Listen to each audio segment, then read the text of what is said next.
Hey there, and welcome to your 2-Minute Money Manager. I'm your host, Stacey Johnson, and this answer is brought to you by MoneyTalksNews.com, serving up the best in personal finance news and advice since 1991. Today's question comes to us from Kate. Kate says, I've got a question about setting up a health savings account. I'm 63, my husband's 66. I'm covered by his health insurance until I turn 65 and can go on Medicare. When that happens, his current health insurance will be our Part B. Can we set up an HSA at that time? Okay, Kate, let's discuss. First of all, let's start with what's an HSA, just for those of us who aren't that familiar with them. HSA stands for Health Savings Account. What they are is basically like an IRA for healthcare expenses. You get a deduction for putting money into the account, and you pay no taxes when it comes out, as long as it's used for qualified medical expenses.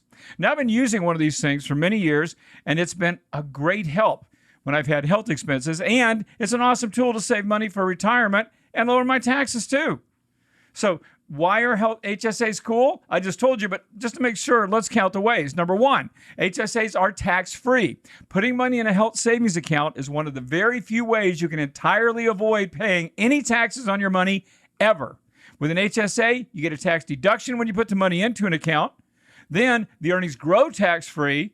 Then, as long as you use it for qualified healthcare expenses, you don't pay taxes on money when you take it out either. So this is a pretty cool account. Number two, HSAs are more versatile than flexible spending accounts, or FSAs. A flexible spending account is another type of tax advantage account that stretches your healthcare dollars, but it also has a big downside. With FSAs, you're putting money in pre-tax into these accounts to save on medical expenses, but they're subject to a use it or lose it type of a provision. You can roll over up to $500, but generally, you've got to spend the money in that FSA plan within that insurance plan year, or you could lose it.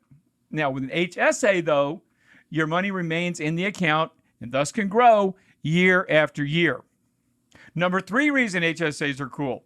You can invest the money in them. It's possible to actually invest the money that's in your HSA so it can grow faster, like through investment options like mutual funds or something like that. It depends on where you open your HSA as to what your possibilities are. Now, personally, I keep my HSA money in a simple savings account, but if I wanted to, I could invest part of it in a stock index or other mutual fund. Now, who's eligible for an HSA? This is important. To qualify for an HSA, you need to be covered by a high deductible health insurance plan. How high does that deductible need to be? Well, for 2020, the deductible has to be at least $1,400 if you're single, or single coverage plan at least, and $2,800 for family coverage. How do you go about opening an HSA? To open an HSA, you pick a custodian company. One we partnered with in the past is a company called Lively, spelled just like it sounds, Lively.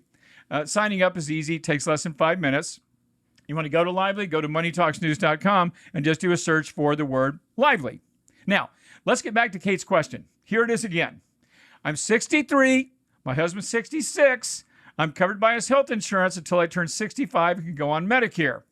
Can we set up an HSA at that time? Answer, Kate, nope, you can't. Once you enroll in Medicare, Part A and or Part B, you can't contribute to an HSA. Why? Well, I kind of just told you. To contribute to an HSA, your only insurance has to be a high deductible health plan. Medicare isn't a high deductible health plan, is it? So you can't contribute to an HSA. However, here's the good news. If you already have an HSA, you can keep it. And you can use the money to pay for eligible medical expenses after you turn 65, after you go on Medicare, including guys, your Medicare premiums. So that's pretty cool. Now, hope that answers your question, Kate. What about you folks? You got a question of your own to ask? Then do what Kate did. Simply hit reply to any Money Talks email newsletter and fire away. I can't answer every question, but I do my best. And if you're not getting our newsletter, OMG. You got to fix that right now by going to MoneyTalksNews.com and subscribing. It's free, takes less than 5 seconds, and it absolutely, positively is going to make you richer. I'm Stacey Johnson. I'm going to see you right here next time.